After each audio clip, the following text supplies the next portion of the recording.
Bueno, yo siempre he criticado al Estado, ¿no? Porque está muy presente algunas veces y siempre muy ausente, ¿no? Un Estado que no administra bien los recursos que uno le da. Nosotros le entregamos nuestra libertad, nuestra tranquilidad, nuestro tiempo al Estado, para que el Estado a cambio nos dé salud, educación, a veces vivienda, tranquilidad, seguridad. Pero si le entregamos todo eso al Estado nosotros, si el Estado no nos da nada, nos sentimos estafados.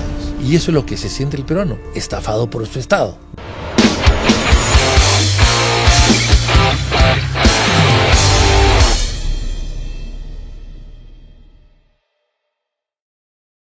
Hola, muy buenas tardes, ¿cómo están? José Ignacio Beteta en un nuevo episodio de El Lado B. Ya saben, suscríbanse al programa, compartan, pónganle like. Hoy tengo conmigo un invitado muy especial que definitivamente podríamos conversar no una, sino 20 veces. Está conmigo Víctor Andrés García Belaunde. ¿Cómo estás, Víctor Andrés? ¿Qué tal? Un placer estar acá. Muchas gracias por estar en el programa. Empiezo con esa introducción porque evidentemente en este programa hemos tenido gente de empresa, de política, más joven, menos joven, joven de espíritu, no tan joven de espíritu, de todo hemos tenido. Pero definitivamente hay una historia detrás de Víctor Andrés García Belaunde, que es lo que yo creo que queremos hoy día resaltar, más allá ya de los temas coyunturales y análisis que siempre te deben pedir. Entonces, si yo te preguntara abiertamente quién es Víctor Andrés García Belaunde, ¿qué me responderías? Qué difícil es definirse, ¿no? Eso no lo digo yo, lo decían los filósofos griegos, ¿no? La definición es lo más complicado del mundo, ¿no? No, yo creo que soy una persona común y corriente, que ha tenido una educación católica, algo conservadora, y con valores, con muchos valores, ¿no? De honestidad, de transparencia y sobre todo con un gran amor hacia el Perú, ¿no? Eso aprendí mucho en mi casa. Uh-huh. Es un gran amor hacia el Perú. En mi casa, de niño, yo he escuchado en la sobremesa siempre hablar del Perú. El tema diario y permanente era hablar del Perú, de sus problemas, de sus posibilidades, de sus realidades, etcétera, ¿no? Y además, y de niño también, mi padre huía un poco de la civilización porque era juez, entonces no quería estar cerca de abogados para que le pidan cosas. Claro. Entonces huía de los abogados y entonces nos llevaba a Cañete, a Cerro Azul, en una casa familiar que eran de mis tatarabuelos, qué sé yo, una casa de barro, de quincha, como eran las casas en esa época, en el siglo XIX. Y entonces ahí hemos tenido contacto directo con la naturaleza, que también es muy importante, y con pescadores y con campesinos, Uh-huh. constante y permanentemente, eran nuestros amigos del día a día, ¿no? Y eso también ha contribuido pues a mi formación como persona, ¿no? Cuando uno piensa en ti, digamos, piensa más en todo este lado político, ¿no? La política y la vida política que has tenido. Cuando no piensan en ti, cuando tú no estás metido en estos temas de política, de análisis, ¿cómo es tu vida cotidiana? Bueno, en política, porque yo escuché mucho de política en mi casa, ¿no es cierto? Uh-huh, claro. Pero mi padre no era político, mi padre era juez, Uh-huh. más bien era antipolítico. Sin embargo, se hablaba mucho de política, y con mi abuelo, Víctor Andrés Belaunde, se habló mucho de política. Él fue político por ratos en su vida, ¿no? Básicamente fue diplomático y con unos paréntesis un poco distanciados, que hizo política. Participó en la constituyente del año 33, por ejemplo, ¿no? Sí. Y participó, fue candidato a diputado del año 17, digamos, ¿no? En fin, pero ocasionalmente fue político, no lo fue constante y permanentemente. Sin embargo, sí lo fue constante y permanentemente abogado del Perú, abogado de las causas del Perú. Sí. Participó en la defensa del Perú en los límites con Bolivia, con Brasil, con Colombia, los límites marítimos con también. Ecuador, así es. Sí. Entonces, eso me ha marcado un poco la vida, pero igualmente yo, digamos, no vivo de la política. La política no me para la olla, o no me la ha parado constantemente, quizás en algún momento, pero en general no. Uh-huh. En general lo que me ha parado la olla es el trabajo que he hecho fuera de la política, ¿no? Uh-huh. En la empresa privada. Uh-huh. Yo soy abogado, pero claro, en mi vida he llevado solamente un juicio y punto, y ahí me quedé nunca más. Nunca he sido abogado en ejercicio, soy un abogado sin ejercicio, casualmente, pero sí me he dedicado ocasionalmente, de pura chiripa, de circunstancias de la vida, me desvié un poco hacia el tema de la empresa privada, y a eso me he dedicado constantemente, y de eso básicamente vivo, ¿no? Ha llegado el momento dulce del programa gracias a Tortas Gaby, que hoy nos ha mandado una chiqui, un detalle pequeño para una sorpresa grande.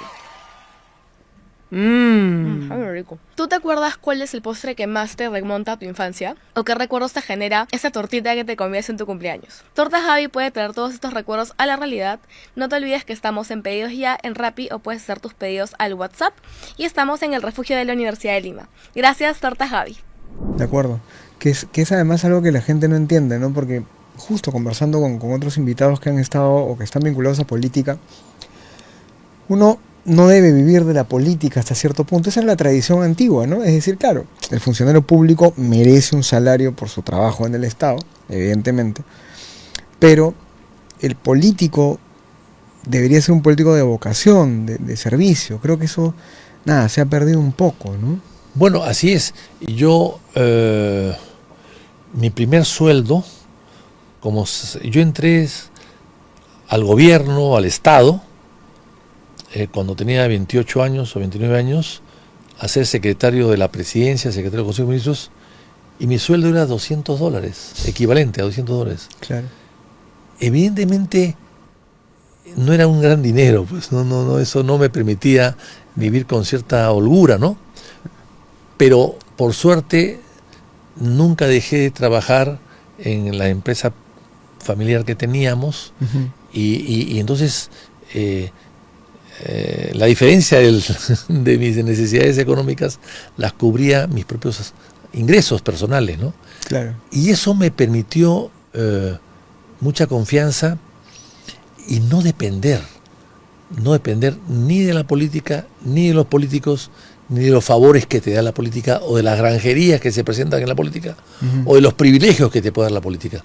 Eso me dio desde el primer momento mucha independencia, Claro. que me ha permitido pues no deberle ni un vaso de agua, a pesar de que acá hay un vaso de agua, no deberle ni un vaso de agua a nadie. Claro. Ahora, y esto tiene una reflexión, una segunda derivada, y es, claro, cuando uno ve tu trayectoria política, no debería ser algo extraño ni sorprendente, pero literalmente, si no eres el único, eres de los pocos que no tienes algo, digamos, serio o grave, nada. O sea, uno busca, digamos, en tu currículum. En 50 años no me han acusado de nada. Y no hay. Pero sí, cuando perseguía a ciertas organizaciones criminales, sí me denunciaron. Claro, Bueno, es verdad. no. O sea, yo he sido denunciado por defender al Estado, Uh-huh. por defender a los contribuyentes, por defender al pueblo, por defender a mis electores. Por eso sí he sido denunciado. Pero no he sido denunciado por defender mis intereses personales, en Claro. absoluto, ¿no? Porque cuando yo combatía a la mafia de Orellana no me quitó a mí ni un centavo, ni siquiera se llevó una llanta de mi automóvil, no. Yo me enfrenté a él no porque él me haya quitado nada, sino porque le estaba quitando cosas al Estado y al pueblo, apropiándose de propiedades comunes, de propiedades, de hospitales, de escuelas, de terrenos del Estado, etcétera, etcétera, etcétera. Y eso significó unos 40 juicios que me hicieron contra mí de esta organización criminal. Claro. Entonces, pero eso me dio también una tranquilidad tremenda, ¿no? Porque una cosa es que te enjuicien porque tú te has aprovechado de unas circunstancias, Uh-huh. y otra cosa es que te enjuicien por haber defendido al Estado. Por venganza política. Y ni claro. siquiera en ese momento se me ocurrió pedirle al Estado que me defienda Uh-huh. y que paguen a mis abogados. Uh-huh. Yo pagué a mis abogados y yo me defendí con mi dinero de las denuncias que me hacían los delincuentes por defender al Estado. Hoy día hemos visto que hay una serie de políticos o de alcaldes o de gobernadores o de ministros que son enjuiciados por irregularidades que cometen en el ejercicio de su función y además el Estado les paga. Eso conmigo nunca pasó. Es interesante esto porque además, claro, ahora con un Estado que ha crecido elefantiásicamente, o sea, enorme, burocracias, planillas y mucho gasto corriente, claro, la gente lo que siente es que todo ese dinero, el Perú es un país muy informal, digamos, pero más allá de eso el contribuyente paga poquito, paga mucho, todos pagamos impuestos a la larga, y sentimos que todo ese dinero se está yendo a un Estado que se lo gasta en planillas, en sueldos. ¿Cuál es tu perspectiva de este Estado? Bueno, yo siempre he criticado al Estado, ¿no? Porque está muy presente algunas veces y siempre muy ausente, ¿no? Siempre muy ausente. Un Estado que no administra bien los recursos que uno le da. Nosotros le entregamos nuestra libertad, nuestra tranquilidad, nuestro tiempo al Estado, pagando los impuestos religiosamente, le entregamos todo eso al Estado para que el Estado al cambio nos dé salud, educación, a veces vivienda, tranquilidad, seguridad. Pero si le entregamos todo eso al Estado nosotros, si el Estado no nos da, nos sentimos estafados. O sea, nos sentimos estafados. Y eso es lo que se siente el peruano, estafado por su Estado.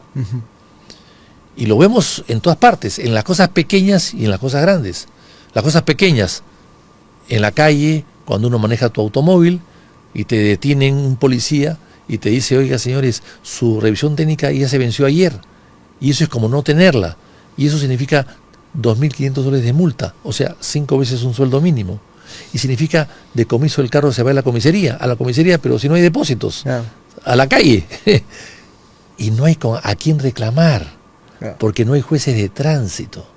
En cualquier parte del mundo civilizado, tú tienes una autoridad independiente a quien te sanciona para poder llegar a él y reclamar. En el Perú no hay eso. Entonces, el peruano se siente explotado por su Estado, no se siente identificado con su Estado, y menos hacia sus autoridades. La tramitología es tan grande que ahoga a cualquier emprendedor, lo ahoga. Y entonces al final hacer patria es muy difícil en el Perú. Somos todos unos héroes, porque a pesar de tener un viento en contra, seguimos luchando, seguimos imponiéndonos y seguimos desarrollando.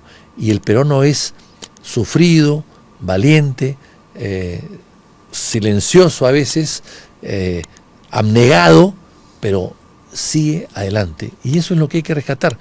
El Estado tiene que transformarse, no el peruano de a pie. El Estado tiene que cambiar con el peruano. ¿Cómo lo transformamos? Porque fíjate, ya estamos entrando en un camino que estamos totalmente de acuerdo. Tú tienes a Milei en Argentina, con una narrativa bien libertaria, sí, que obviamente uno puede gustar o no del estilo de Milei, pero luego tienes otros ejemplos como, hasta cierto punto, los países de Europa del Este, Irlanda, Bukele un poquito, Trump otro poquito, y hay una especie de conciencia de que los estados tienen que reducirse, tiene que haber menos burocracia, menos impuestos. ¿Cómo ves tú eso aquí en el Perú? Bueno, es que hacer una gran reforma del Estado. El Estado necesita cambiarse, necesita oxigenarse, necesita fortalecerse, necesita tonificarse. El Estado necesita ser eficiente. Tú le pagas al Estado para que sea eficiente, no para que no lo sea. Eso es inaceptable. ¿Qué funciona bien en el Perú? Difícil. Quizás el Banco Central de Reserva, quizás alguna ayuda social que maneja la Iglesia, quizás algunas ONGs que manejan sus cosas bien, pero ¿qué podemos decir? ¿Que funciona bien la justicia? No. ¿Funciona bien la salud? No. ¿Funciona bien el trabajo? No, porque hay un Ministerio de Trabajo pero que no promociona el trabajo, sino que lo dificulta. ¿Funciona bien las comunicaciones? No es verdad, no hay comunicaciones. O sea, hemos destruido incipiente Estado que heredamos de nuestros antepasados, de nuestros padres y abuelos, y lo hemos convertido en un Estado marioneta, en un Estado infraterno que busca la expoliación. O sea, cada requisito en el Perú lleva una multa. Y la multa no es para que tú puedas aprender a actuar mejor, no. Es para financiar o una coima o una burocracia insensible. Sí. Esa es la verdad. O sea, las multas están hechas para eso.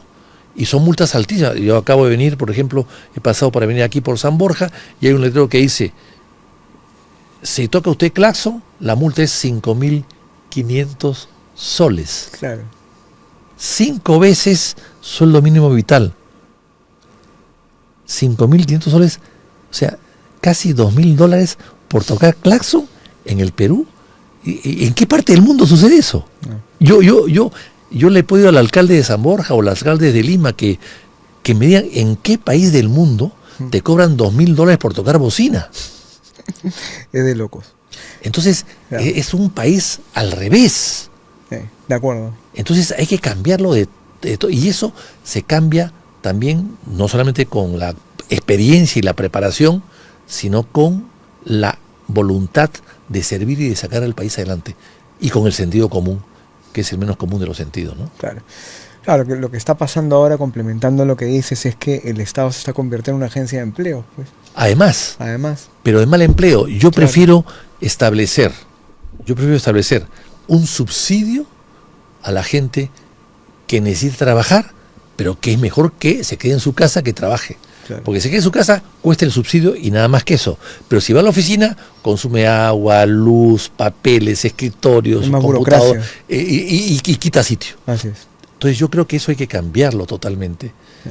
El Estado peruano no le exige, además a los grupos grandes de poder, no le exige lo que le exigen otros países. Acá hemos tenido un aeropuerto que se acaba de inaugurar, que es un desastre, que es un almacén de gallinas, parece.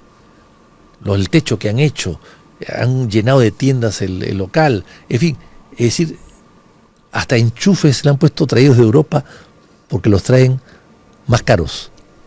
Ni siquiera puedes cargar tu celular en uno de los enchufes del aeropuerto porque son redondos y el Perú se usa cuadrado. O sea, y no hay autoridad.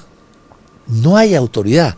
Han creado una TUA, que es tasa única, y ahora es otra TUA. O sea, ya son 2 tasas únicas. ¿Cuántas tasas únicas van a crear? Y el Estado, y nadie dice nada. No hay orden, ¿no? No hay orden, no hay protestas. Bien. Por eso es que me alegra mucho que los chicos hayan salido a protestar por la generación Z, que debe ser la generación R. No Z, R, de recibo de honorarios. Han salido a protestar para que no les cobren un recibo a los 18 años. Claro. 5% cuando ellos tienen 18 y un seguro de 1% por seguridad, salud, seguridad, y otro por ciento por comisión. O sea, 40% del 5% van a ser comisiones y seguros. O sea, es una salvajada. O sea, ese tipo de abusos, de codicia salvaje, de asaltos al ciudadano, el Estado lo permite. O lo hace el Estado o el Estado lo permite. Y eso no es inaceptable. Un ejemplo muy claro. Este canal, si factura menos de 17 millones de soles al año, no sé si ustedes facturarán más o menos, encantaría. No puede tener un automóvil su gerente. Claro. No puede tener un automóvil su gerente. Está prohibido. No lo puedes deducir. Sin embargo, el Estado te exige a ti eso que tú no puedes hacer con tu dinero.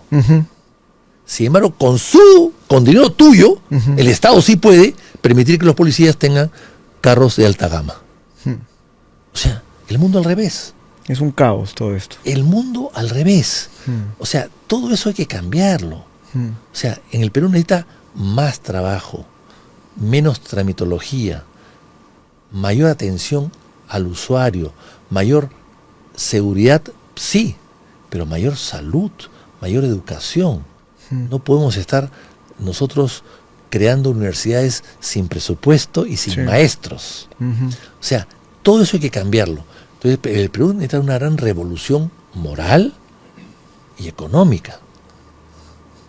Eso es lo que es el Perú.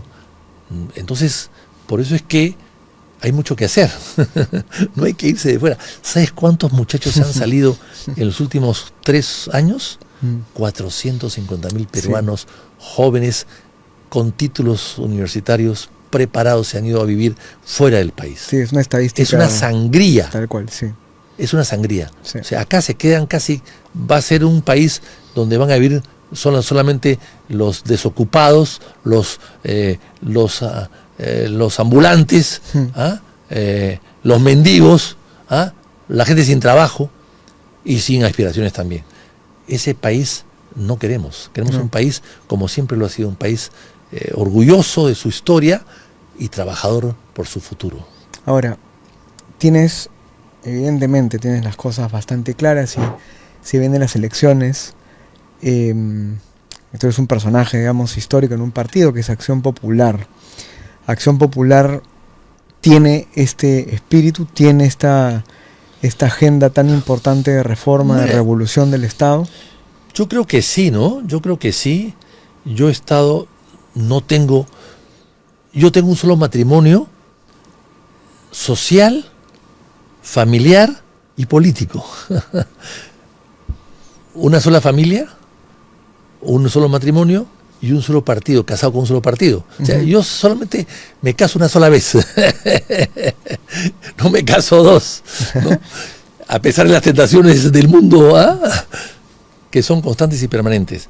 Pero yo soy de Acción Popular desde que tengo 18 años de edad, desde que salí a las calles a protestar cuando vino el golpe de Estado contra el presidente Belaúnde, de Velasco.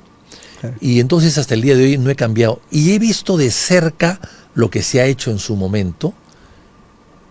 Y lo que hay que hacer es continuar. O sea, hay que retomar el camino que se ha dejado y empezar a trabajar. Yo vengo, anteayer he estado en una larga gira por San Martín, por ejemplo, por lo que Belaúnde llamaba Piedemonte Andino, ¿no? La selva alta. Y cuando Acción Popular nace, San Martín tenía 30.000 habitantes. Hoy día, después de 60 años, San Martín tiene 1,5 millones de habitantes. Y es el departamento donde más área de cultivo existe, 28%. Y es un poco más grande que Israel. Israel, que se caracteriza, aparte de los misiles y de los drones, se caracteriza por haber cubierto el desierto de verde, de tener una gran agricultura. Israel tiene el 30% de su territorio área agrícola, San Martín el 28%. Claro. Entonces, hemos cambiado la faz de la tierra, hemos cambiado lo que es el Perú. El Perú nunca ha sido un país agrícola, ha sido un país minero y lo sigue siendo y lo seguirá siendo por mucho tiempo más. Pero la agricultura ha aumentado de 1.000 millones que hace 3 o 4 años se exportaba a 12.000. O sea, se está volviendo un país agrícola y en buena hora, porque eso no solamente nos da alimentos, sino da mucho trabajo y tranquilidad social al Perú. Entonces, eso es lo que hay que rescatar. Lo que se ha hecho antes. ¿Por qué Acción Popular y Belaúnde crearon el Banco La Nación? Porque el Estado no tenía un banco. Y toda la plata del Estado la captaban los bancos privados. Y cuando el Estado quería hacer una obra, un puente, un hospital, tenía que tocarle la puerta a un banco privado para que le preste su plata. Y además le cobraban 10% de interés. Entonces, para evitar todo eso, se creó el Banco de la Nación. Y el Banco de la Nación hoy día tiene su propio dinero y se lo entrega al Estado porque es parte del Estado. No tiene que depender de nadie. Y claro, eso significó en su momento debilitamiento de liquidez de uno que otro banco que sufrió, pero le creó una autonomía económica al Estado. Esa autonomía hay que saberla aprovechar hoy día. El Banco de la Nación está desaprovechado. Y no lo que está haciendo la señora Boluarte de sacar dinero del Banco de la Nación para financiar Petroperú. Total, eso no se puede hacer. Hemos pasado ya al otro extremo. Bueno, volvamos atrás. Hay que volver atrás y dar reglas claras. El Perú es un país que debe primar la buena administración y el buen gasto de sus recursos y el sentido común. Sí, ahora yo lo que noto es que hay mucho ruido. ¿Te has dado cuenta que ahora los candidatos hacen sus videitos bailando, tomando juguitos, traguitos? y no tiene nada de malo en parte, porque digamos la política tiene algo igual de show. Algo de espectáculo, ¿no es cierto? Algo de espectáculo, pero temo que los jóvenes no estén viendo que más allá de este show, este espectáculo, los problemas de fondo son los más importantes. Claro, es que el problema es el siguiente. El problema es que hay, por las normas que se han dado, hay 40 planchas presidenciales. Increíbles. El proceso electoral tiene 4 meses nada más. Así es. Entonces, en 4 meses, el que no es conocido no lo será. Así es. Si fuesen 2 candidatos, sí. Pero ante 40 candidatos, 38 desconocidos o 35 desconocidos no van a ser conocidos en 4 meses. Es imposible. Sí. Entonces, ¿qué cosas tienen que hacer? Salir pues a bailar o salir como la Susy Díaz en el pasado, saliendo en televisión para enseñar una nalga o las dos. De repente una no es suficiente. Entonces, eso lo van a tener que hacer. Y hoy día la propaganda a través de los medios, del internet, del qué sé yo, es a través de segundos. Claro. Ya no es minutos, es segundos. Entonces van a tener que sacar la lengua o hacer algo, algo raro y extraño, alguna mueca, ¿no? O pegarle a alguien, o escupirle a alguien, como hemos visto ayer que hay un cronista que le escupe a un periodista. Sí. Entonces, algo eso para poder que la gente grabe su imagen y grabe su nombre. Si no, va a ser imposible. Entonces hemos caído en ese juego, ¿no? El juego del espectáculo, pero además burdo, ¿no? Corto, burdo, impactante. ¿Y cómo va a ser entonces, la pregunta que cae madura, esa Acción Popular para poder entrar? Acción Popular ha sido un partido muy importante estos años, ¿no? Es decir, es de los pocos partidos tradicionales que se ha sabido reposicionar, mantener y tener poder, en el buen sentido de la palabra, en el escenario político, frente al APRA, frente al PPC, que han sido, digamos, los 3 pilares, ¿no? de la política tradicional. ¿Cómo ves a la Acción Popular?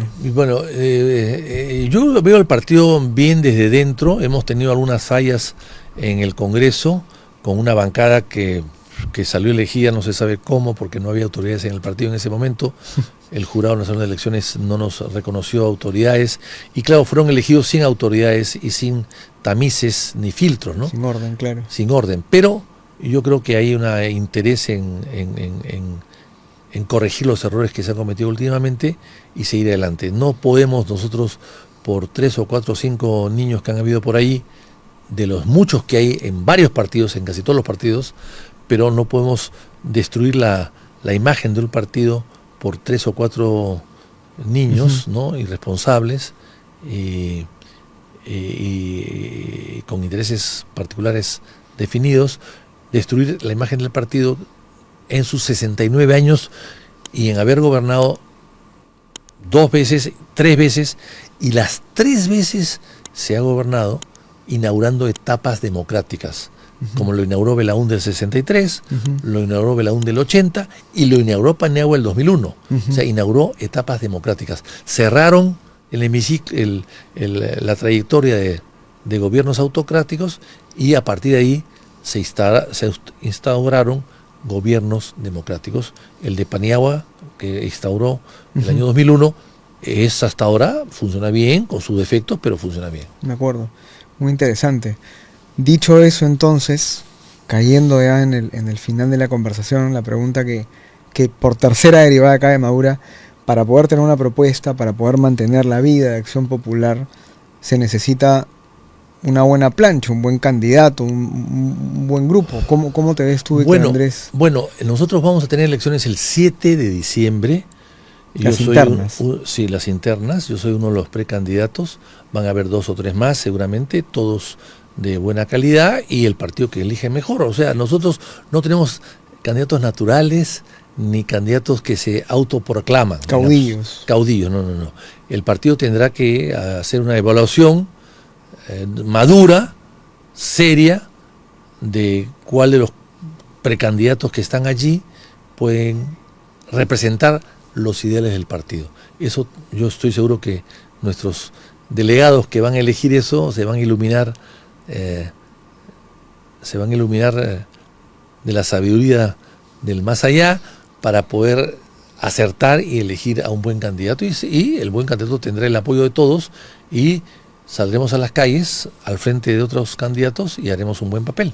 Entonces, en las internas, Víctor Andrés García Belaúnde será precandidato. Así es. No estoy inscrito, pero sí me voy a inscribir. Excelente. Mira, gran noticia.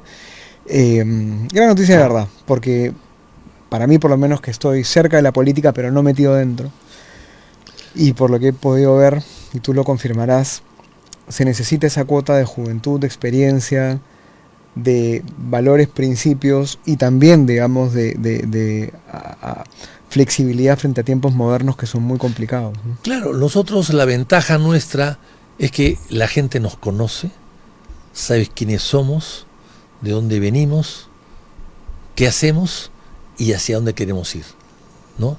Acción Popular no es un partido improvisado, tiene obra y pensamiento, tiene ideas y obras importantes que se pueden tocar, que las tocas, las palpas. Tienes un desarrollo del país que se logró con perspectiva de futuro siempre. Hay que recordar, ayer estaba viendo en un canal de YouTube, estaba viendo una entrevista a un economista que había participado con Boloña el 1991-92 en la reforma del Estado que se hizo con Fujimori, comparando un poco esa reforma con la que está haciendo Milei en Argentina, y se vanagloriaba de haber cerrado todos los bancos de fomento en el Perú, que no estaban quebrados. Perú sí está quebrado hoy día. Sí. Y de haber cerrado lo más importante, haber clausurado y eliminado el Instituto Nacional de Planificación, Eso fue un desastre. que es el que planifica el futuro del país. Es un banco de datos, un banco de proyectos, de gente que estudia el desarrollo del país. O sea, el Perú no puede desarrollar primero un sector del Estado y luego hacerle infraestructura. No. Primero se hace la infraestructura y la infraestructura te conduce al desarrollo. Hemos estado viendo en Chancay, hay un gran puerto, pero no hay infraestructura para llegar ahí. O sea, eso es lo que hace una planificación. Planifica todo, igual que en el aeropuerto. Si está en el aeropuerto, pero no hay cómo llegar, hay un caos, hay un puente provisional. O sea, ese tipo de cosas no se pueden aceptar. Y eso lo hizo el fujimorismo. Eliminó el Instituto Nacional de Planificación y no se planifica. ¿Quién planifica en el Perú hoy día? Odebrecht. Odebrecht. Porque Odebrecht le tocaba la puerta al gobierno, le decía, señores, yo tengo que hacer, creo que hay que hacer una autopista o una pista de aquí a allá. Entonces, para Odebrecht no era prioritario la carretera central. Sí lo era prioritario la carretera Brasil, la interoceánica del sur, Claro. que hasta el día de hoy es una pérdida total y además es una obra corrupta, totalmente corrupta y sobredimensionada. Bueno, pues ellos planificaron eso, no el Instituto Nacional de Planificación. Claro. Entonces, eso no se puede hacer. Todos los países que están desarrollando, la China, Japón, Vietnam, Tailandia, todos los grandes países del Asia, Corea del Sur, que han llegado a un gran desarrollo en los últimos 30 años, es porque han planificado su desarrollo. En el Perú eliminamos la planificación. Entonces, yo no sé de qué se vanaglorian algunas personas. No, pero es que tú lo has comentado antes. Una cosa es destruir al Estado por destruirlo y otra cosa es hacerlo más eficiente, porque lo que necesitas es más empresa, más inversión privada, más libre empresa al comienzo, pero necesitas un Estado ordenado que ponga buenas reglas de juego y que planifique y que tenga fuerza. Así. Y eso no es tan difícil de saber, pero estamos en un caos tan tremendo, con tanto ruido y tanto Y populismo después que el tema difícil, es ¿no? la Verlo. corrupción, ¿no? La corrupción no solamente se combate con hechos, con conductas, con normas, sino con el ejemplo. Con el ejemplo. Mira lo que ha pasado hace poco. Han ascendido a general a Benedicto Jiménez, que es un policía malogrado, que fue muy importante en la captura de Abimael Guzmán, y hay que felicitarlo por eso, pero que después se malogró y se volvió brazo derecho de una banda criminal orellana. Fue el brazo derecho, el brazo policial, el que hacía las intervenciones y los despojos de propiedades. Bueno, y acabó perseguido por la justicia, condenado, y se escapó. Lo tuvieron que agarrar vestido de campesino en Arequipa bajando de un ómnibus.